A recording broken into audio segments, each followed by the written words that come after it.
Don't desert me, don't let me go. Sometimes I feel like I'm barely hanging on. Don't let me go, stay with me until the dawn.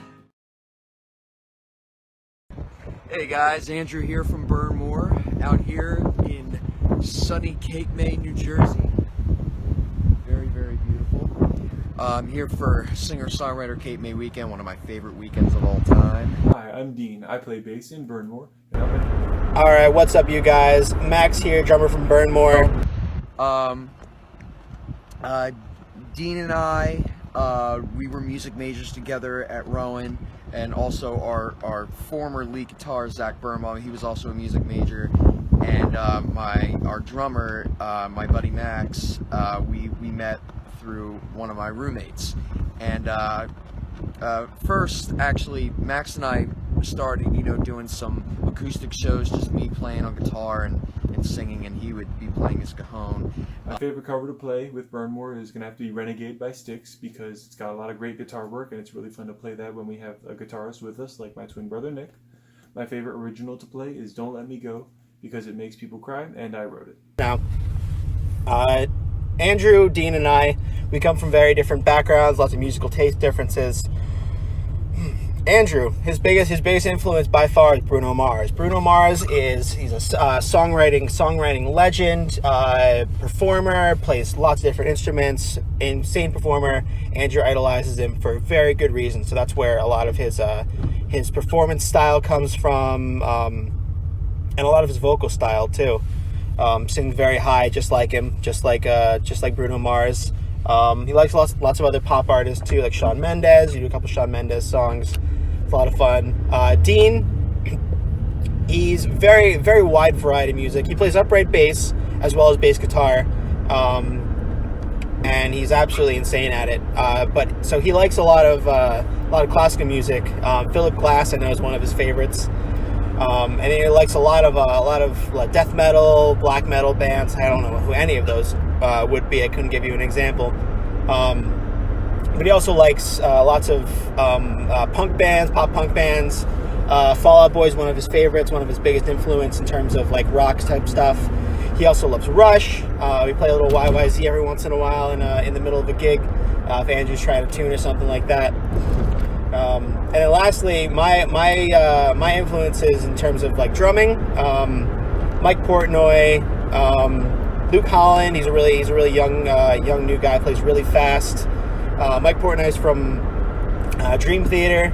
And then in terms of like vocalization, I often look to Vic Fuentes from Pierce the Veil.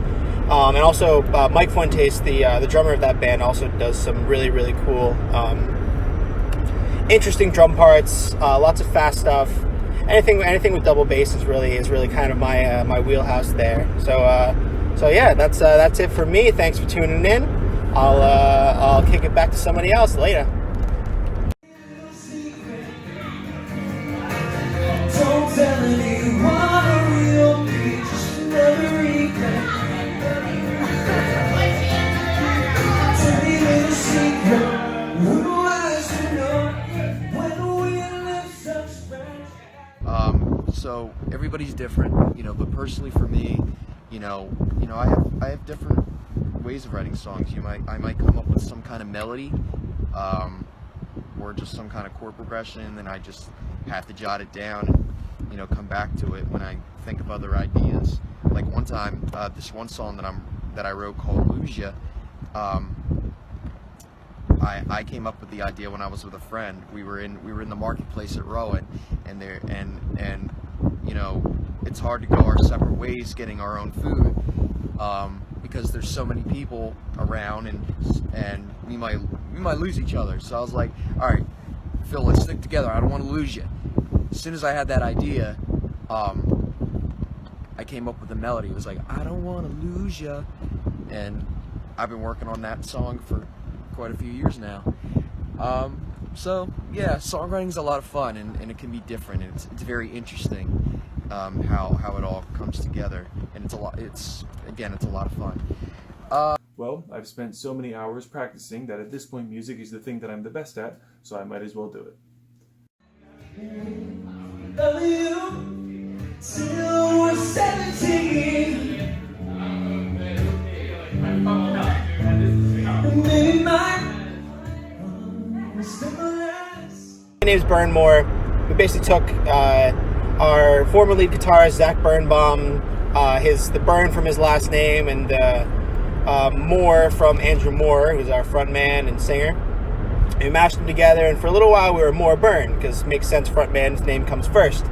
And then after a little while we're like, all right, maybe what if we try Bern Moore? That kind of makes sense. Bern Moore, it's all right.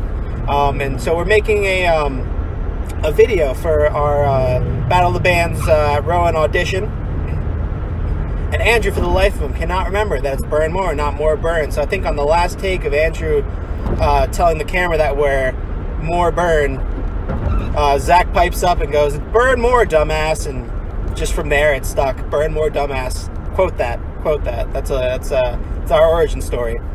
Well, this is a lesson that was hard for me to learn as a musician. I would say it's important to take seriously the act of developing your craft as a musician, because if you're making music, you can do whatever you want, but if you take yourself seriously and you practice, then people will eventually start to listen. Thanks. Not really. We're all musicians. We certainly have artistic differences. We more have like artistic decision discussions mostly. We do bust each other's chops a lot. We make fun of each other like any band. We don't really argue though. It's not really something that we do. We certainly have disagreements, but never fighting. We're good friends. We love to play together. We don't really fight.